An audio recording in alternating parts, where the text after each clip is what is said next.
क्षीरसागर यांच्या शेतावर म्हणजे शेतावर घरीच बनवत आहे।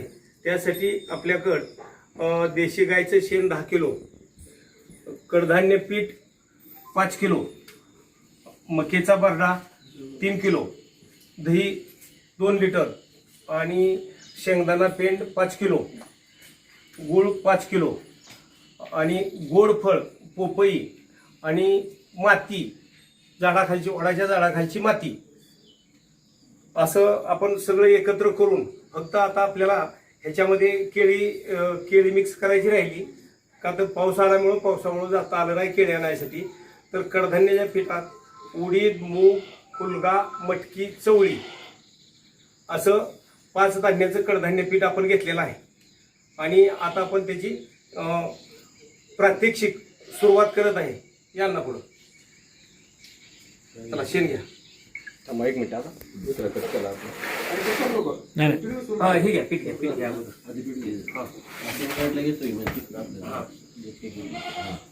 वता ते पीठ खाली सांगून होता आता हे वता तुम्ही वता हे कडधान्याचं पीठ आपण वता सगळं उतरून टाकाय तुम्ही सगळं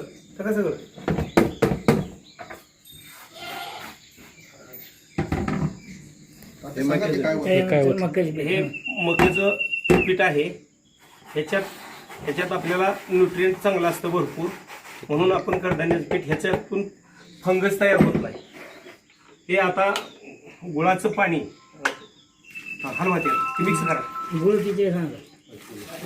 गुळाचं 5 किलो गुळाचं पाणी हलवा, दोन्ही हाताने हलवा। त्याला आता दमाने हे करून गाठी फोडून टाका सगळ्या।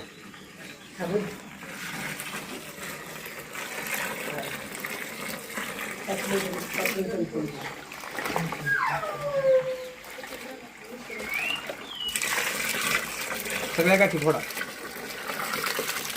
गोळ आहे का, दिसतोय का बघा।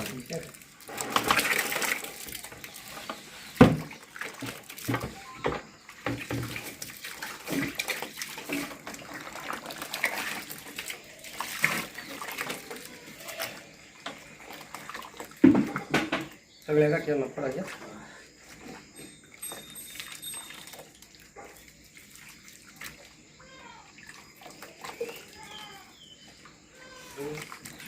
आता आपण हे जे कडधान्य पीठ, मक्याचं पीठ गुळाच्या पाण्यामध्ये मिक्स केलं, त्याच्यातल्या पूर्णपणे गाठी फोडून घेतले। आता त्याच्यामध्ये आपण 10 किलो देशी गायचे शेण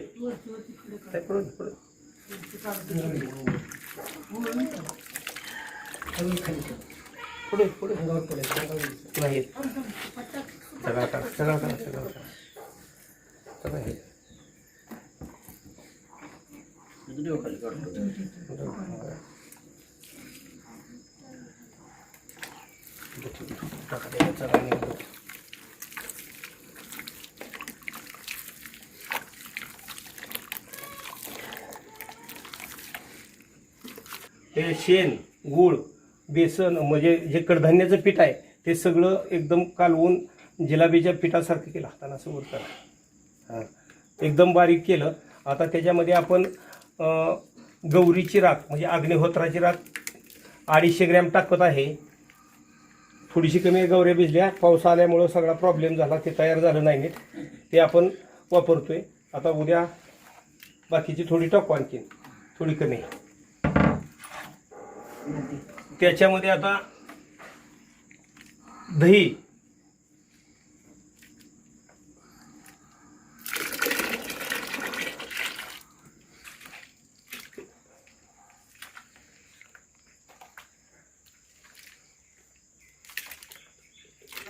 केळीमध्ये एकदम पिकलेली जी काळी पडलेली केळी असती तिचा गोडपणा म्हणजे मीडियम पिकलेल्यात आणि काळ्या पडलेल्यात दुप्पट फरक असतो गोडीचा, आणि त्याच्यात जीवाणूची संख्या जास्त असते। आपल्याला जर जास्त काळी पडल्यानंतर बारीक आळ्या तयार झाल्यासारख्या वाटते त्या बघा, म्हणजे त्याच्यात म्हणजे जीवाणूची उत्पत्ती जास्त होऊ शकते त्याच्यामुळं, म्हणून आपण केळी वापरतो। त्याच्यामुळं पिकाचा खाली गुंडी असते।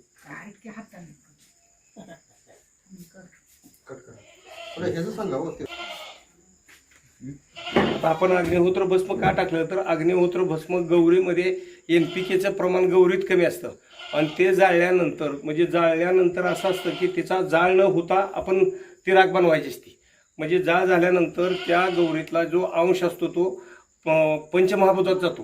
त्यासाठी आपण न जाळ होता जे राख बनवतो त्या राखाचं इतकं महत्त्व की त्याच्यातलं नत्राचं प्रमाण NPKचं प्रमाण जास्त वाढलं जातं आणि ते आपल्या पिकाला काळुकी जर हे जमिनीत टाकल्यानंतर एवढी काळुकी तयार होती की पीक निघेपर्यंत आपल्याला 4 महिन्याचं पीक असेल तर पीक पूर्ण निघेपर्यंत काळुकी राहते.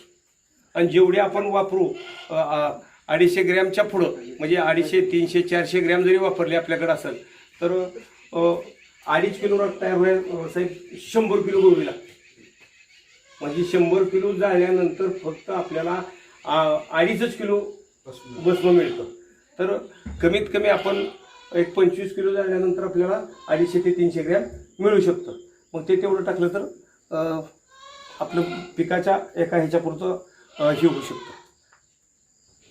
गौरी देशी गायचीच पाहिजे. हा देशी गायचीच गौरी असली पाहिजे ना आपल्याला. दही का टाकलं ते सांग, दहीमुळं काय? दह्यामुळं जी मुळाला बुरशा वगैरे येतात त्या बुरशाचा दह्यात अँटीबॅक्टेरिया असतात ना जास्त आणि त्यामुळं त्या मुळाला बुरशा वगैरे लागत नाही त्या आणि मुळं आपल्याला मूळ वाढायला एकदम मस्तपैकी राहतं. त्याला रोगच नसेल तर मुळाची वाढ एकदम उत्तम होती आणि पांढऱ्या मुळीची संख्या वाढते. त्याच्यात आपण तांदळाचं पीठ बी त्या कडधान्याच्या पिठात टाकलेलं असतं. 2 किलो 2.5 किलो तांदूळ टाकलेलं असतं. तर तांदूळ आणि दही जर आपण 3 दिवस ताकात सडवलं भात करून तर आपल्या पिकाला 4थ्या दिवशी पांढरी मुळी वाढते एकदम मस्तपैकी आणि पिकाचं तेज वाढतं. फुलगळ थांबती, फळगळ थांबती, सगळं थांबतं. 20 लिटर असेल आणखीन एक 30 लिटर पाणी टाकून आपण 50 लिटर म्हणजे इथपर्यंत करल. हे ज्यावेळेस फर्मेंटेशन व्हायला सुरुवात होती त्यावेळेस शिपपर्यंत असं वरपर्यंत येतं.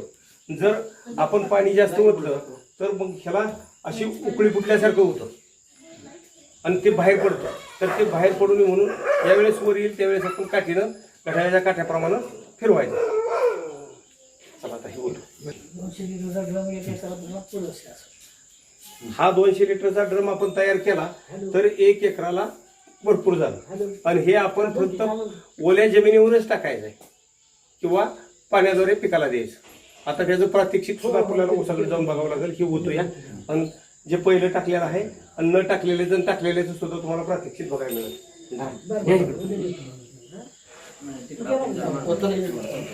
गावात गेला ते आज पाहिलं तेवढं कोण घ्या ना अहो मोहरी घ्या.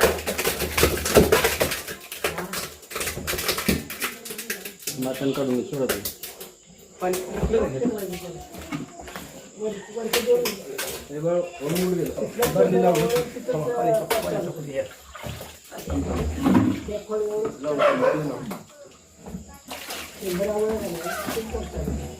आधी कोण चालू करून ते करावं.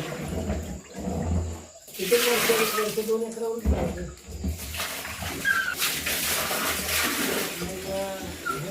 मग वस्तू गोष्ट करायला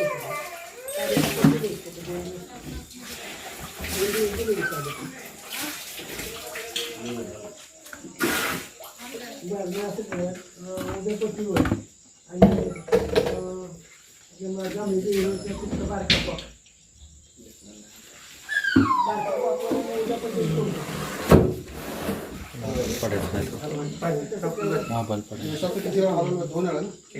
फक्त वर तिथपर्यंत आलं का?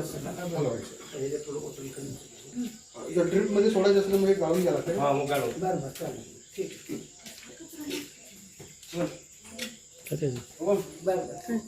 पाणी किती टाकायचं एक 10 वन पोचायला पाहिजे तर.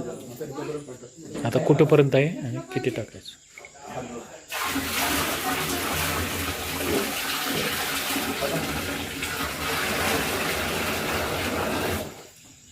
आता आपलं हे सर्वसाधारण 50 लिटर झाले पाणी. आता हे हायाचं ठेवायचं. आता ह्याचं 10 तासानंतर फर्मेंटेशन व्हायला सुरुवात होईल. त्याला झाकून वगैरे ठेवायचं, उन्हात नाही ठेवायचं. उन्हात ठेवायचं ना. पावसाचं पाणी गेलं नाही पाहिजे आणि उन्हाची किरणं नाही पडली पाहिजे. ते सगळ्यात महत्वाचं. बघा आणलं ते पाणी तात्या काठ्या प्रमाणात. घड्याळाचं टाका. हॅलो सर होता तुम्ही बघले हॅलो सर सगळं मिक्स करायचं आहे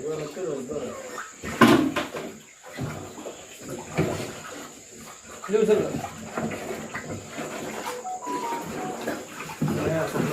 दाखव